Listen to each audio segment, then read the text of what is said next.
The spaghetti was good, and a little pleading got Shane to sit down and eat. He sat across from Michael, but they didn't talk.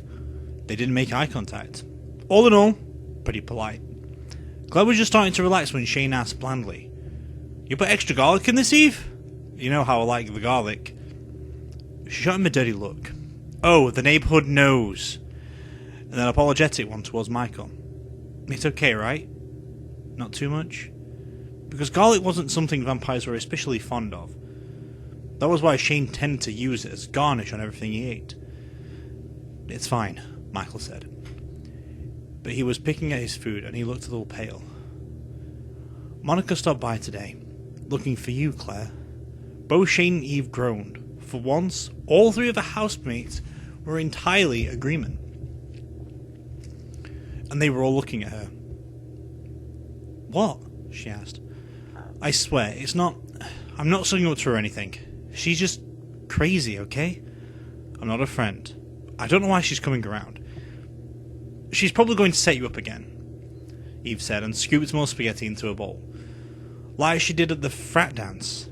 Hey, she's throwing a party this Friday, did you hear? Super exclusive, flying in and out of towners and everything. I guess it's her birthday. Or Daddy gave me money day. Or whatever. We should crash." "I love the sound of that," Shane said. "Crashing Monica's party." He glanced at Michael, then quickly away. "What about you? That break some kind of vampire rules of conduct or something?" "Blow me, Shane. Boys," Eve said primly. "Language. Minor at the table." "Well," she said, "I wasn't actually planning to do it." Claire rolled her eyes. "Not like it's the first time I've heard it. Or said it." "You shouldn't say it," Michael said, all serious. "No, I mean it. Girls should say, 'eat me,' not 'blow me.' Wouldn't recommend 'bite me,' though. Not around here." Eve choked on her spaghetti. Shane pounded her on the back, but he was laughing too. And so was Michael. And Claire glared at them for a little bit before giving in and admitting it was funny after all. Everything was alright. "So, Friday night?" Eve asked, wiping her eyes and gasping through her giggles. "Party? Because I could use a good blowout." "I'm in," Michael said, and took a manful bite of spaghetti. Claire wondered if it burnt him. "I think if I'm with you, there's no way she can keep us out. Vampire VIP status. Might as well be good for something." Shane looked at him, and for a second there was that warmth that Claire missed so much, but then it was gone again, and the wall was back firmly in place between the two of them. "It must be nice," he said. "We should all go, if it's going to ruin Monica's night." They finished the rest of the meal in uncomfortable silence. Claire realised that she kept thinking about that red velvet box sitting upstairs in her room, and struggled not to look guilty.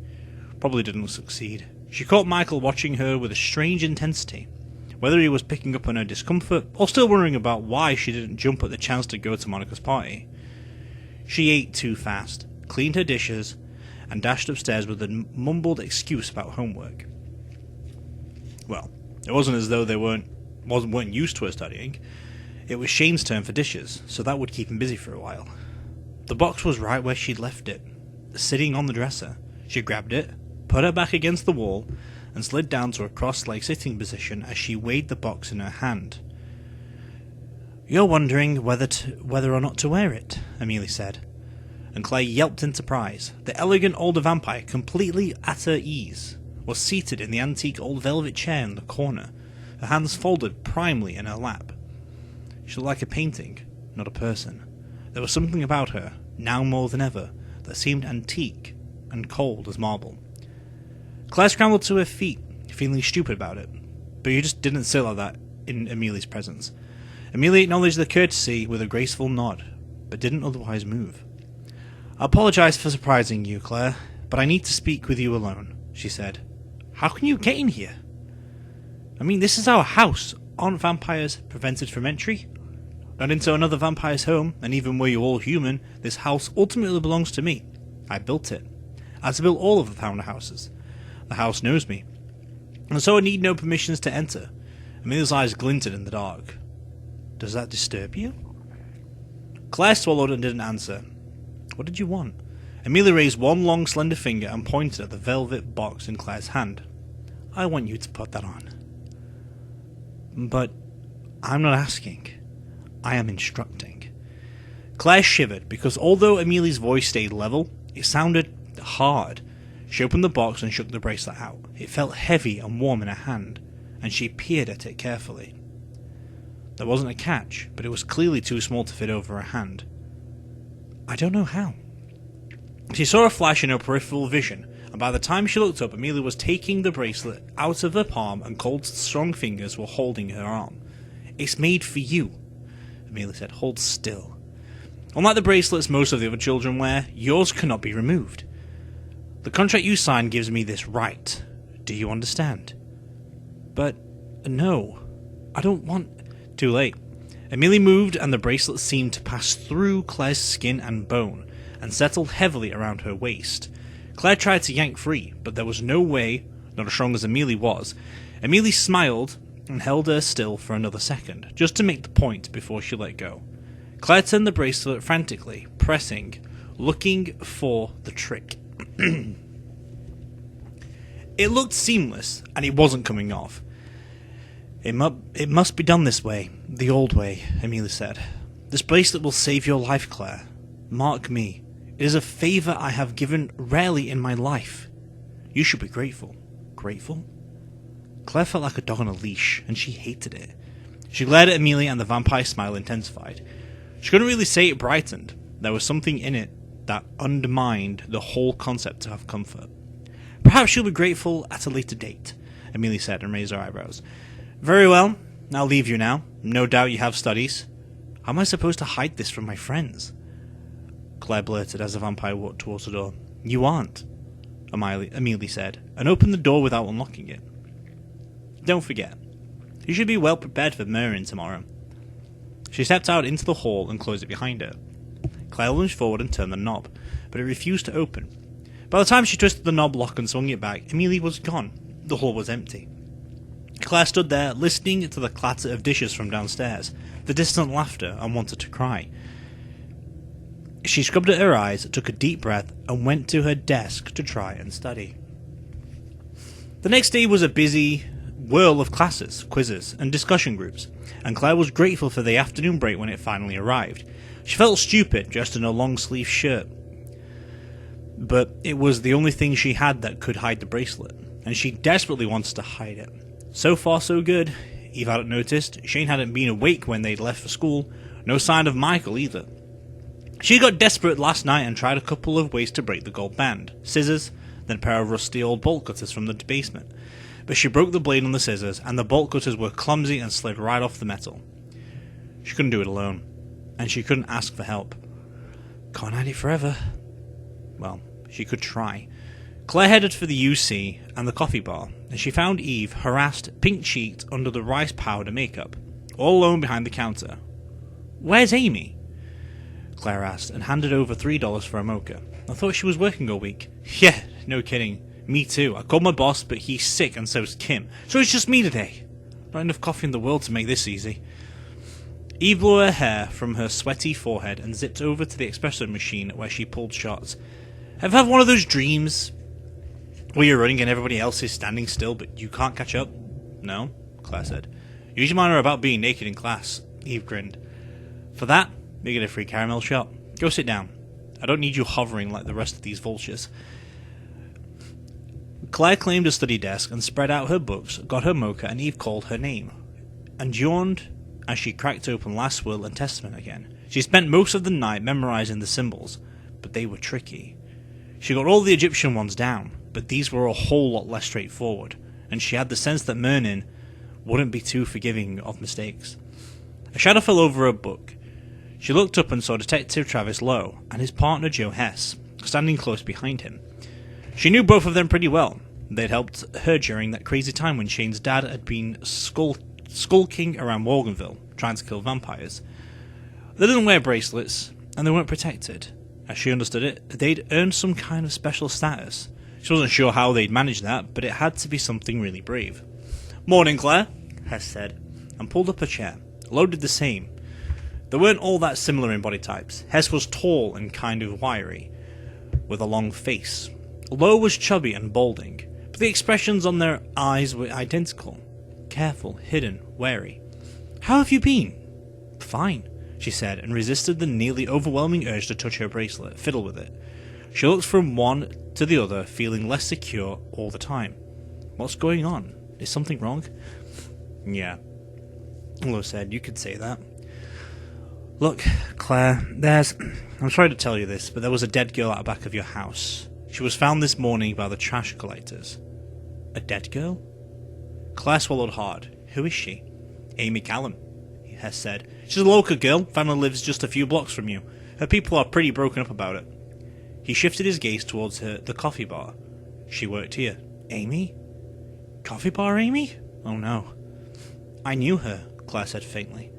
She worked with Eve. She was supposed to be here today, Eve was saying. Eve. Claire looked over and saw that Eve was still chattering away brightly, filling orders, taking cash. They hadn't told her yet. Are you sure it was our house? Claire. The two detectives exchanged a look, not a good one. Her body was stuffed inside your trash can. We're sure. Claire felt faint. That close. She brought out trash just 2 days ago, right? Dumped garbage bags onto the can. Amy had been alive then, and now...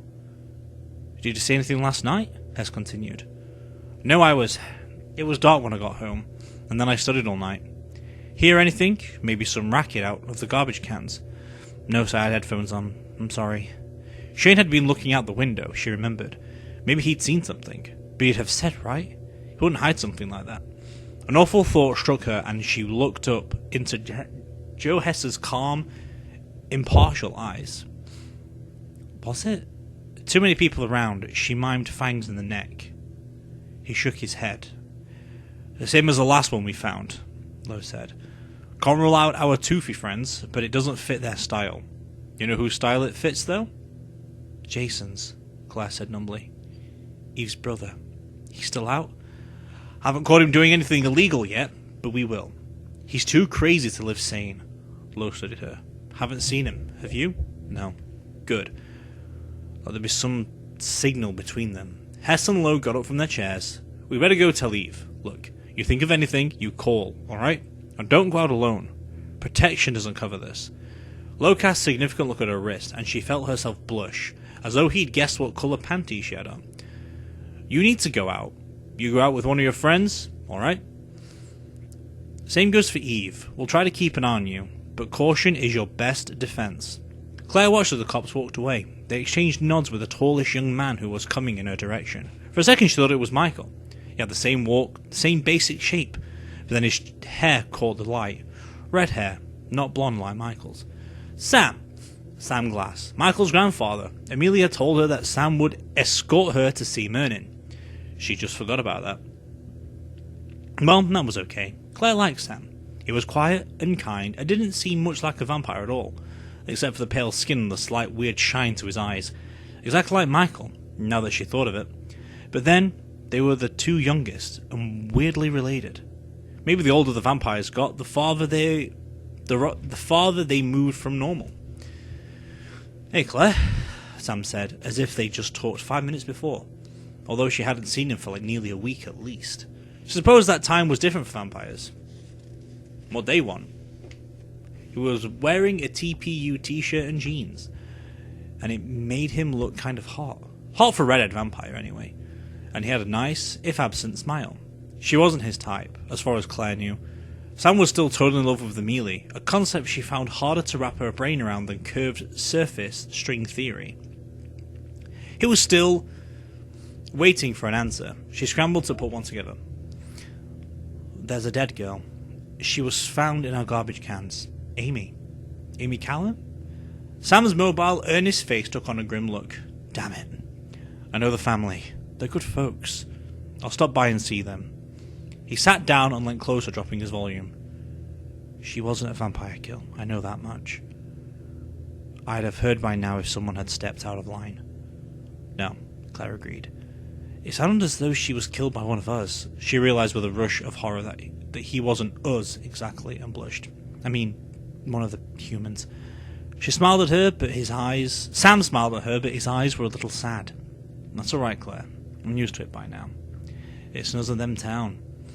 He looked down at his hands, loose and relaxed on the table. I'm supposed to take you to your appointment. Yeah. She hastily closed up her books and began loading her backpack. Sorry, I didn't realise what time it was. No rush, he said. Still looking at her very softly, he continued, Claire, are you sure you know what you're doing? What? His hand flashed out and grabbed her wrist, the one with the bracelet hidden under the long sleeve. It dug painfully into her skin. You know what? Ow. She whispered and let her go. I had to. I didn't have a choice. I had to sign if I wanted to keep my friend safe. Sam didn't say anything to that. He was looking at her now, but she didn't dare meet his eyes. She didn't like him knowing about her agreement with Amelie. What if it's all Michael?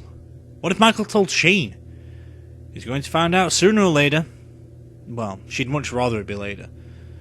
Sam said, I know that. I wish you wouldn't do this other thing. With Mernin, it's not safe. I know. He's sick or something. But he won't hurt me.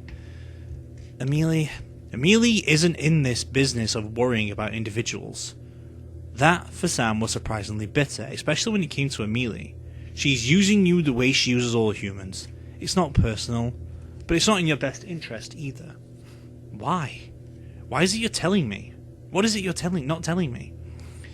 Sam looked at her for a long time, clearly trying to decide, and finally said, Mernin's had 5 apprentices in the past few years. 2 of them were vampires. Claire blinked surprised, and Sam got to his feet. 5? What happened to them? You're asking the right questions. Now ask the right people. He walked away. Claire gasped and grabbed her bag and followed. Over at the coffee bar, the 2 detectives were breaking the news to Eve. As Claire looked back, she saw the precise second that Eve realised her friend was dead. Even from across the room, it hurt to see the pain in her face. Quickly masked and locked away. In Morganville, losing someone was something you got used to, Claire supposed. God, this town sucked sometimes. Sam had a car, a sleek, dark red sedan with dark tinted windows. It was parked in the underground garage beneath the UC, in a reserve spot marked Sponsors Only, with a graphic of a sticker that had to appear in the corner of the windshield for the parking to be legal. A sticker that Sam, of course, had. So that means what? You donate money or something? Sam opened the passenger door for her. A bit of chivalry she wasn't really used to, and Claire climbed inside. Not exactly, he said. Amelie gives them to vampires who have campus business.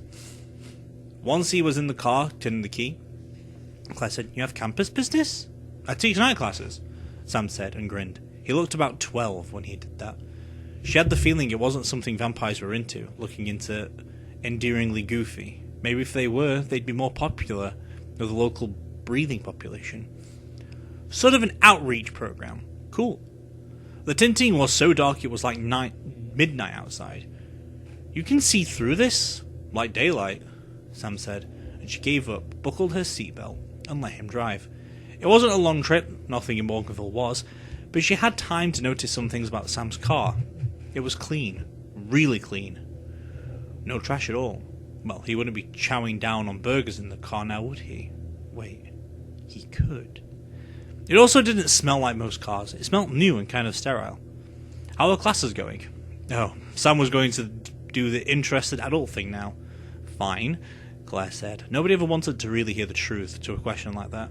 But fine wasn't a lie either. They're not very hard. Also not a lie. Sam shot her a glance, or so she thought, in the dim lights from the dashboard. Maybe you're not getting all of you can out of them, he said. Ever thought of that? She shrugged. I've always been ahead.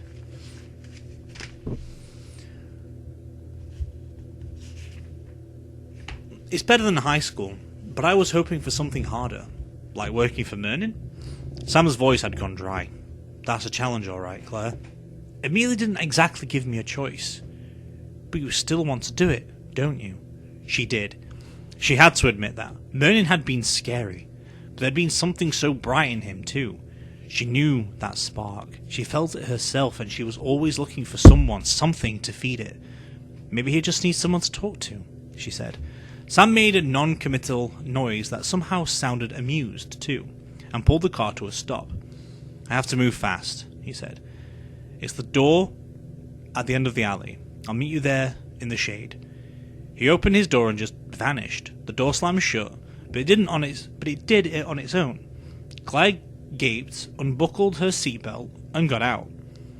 But There was no sign of Sam at all on the street, and in the brilliant sunlight, the car was parked at the curb of the cul-de-sac, and it took her a second. But then she recognised the house in front of her, a big gothic ramble of a house, nearly a mirror image of the glass house where she lived, but this one belonged to a lady named Catherine Day, and her daughter, or granddaughter.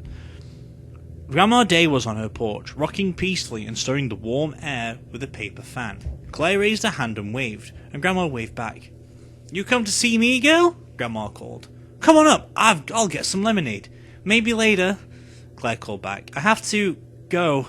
She realised with a jolt of horror where Sam had told her to go. Into the alley. The alley where everybody, Grandma Day included, had told her not to go. The alley with a trapdoor spider vampire who tried before to lure her inside. Grandma pulled herself to her feet. She was a tiny, wrinkled woman who looked as dry and tough as old leather. Had to be tough to be an old in Morganville, Claire thought. "You alright, girl?" she asked. "Yeah," Claire said. "Thanks, I'll be back." She headed off down the alley. Behind her, Grandma Day called out, "Girl, what are you playing at? Ain't you got no good sense?" Probably not.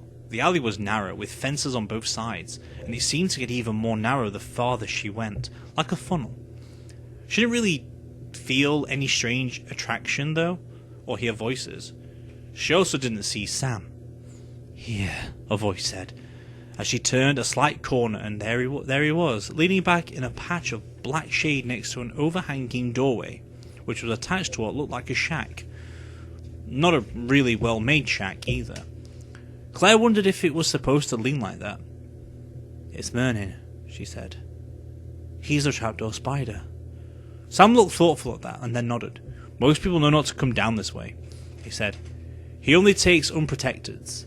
He can tell the difference, so he wouldn't try it with you. Not now." Cheery. So opened the door, which didn't look sturdy enough to keep out a cool breeze, and stepped inside. A smell washed out into the still air, something old and bitter. Chemicals, ancient paper, unwashed clothes. Well? Claire sucked in a deep breath that tasted all of those things, and stepped into Mernin's lair.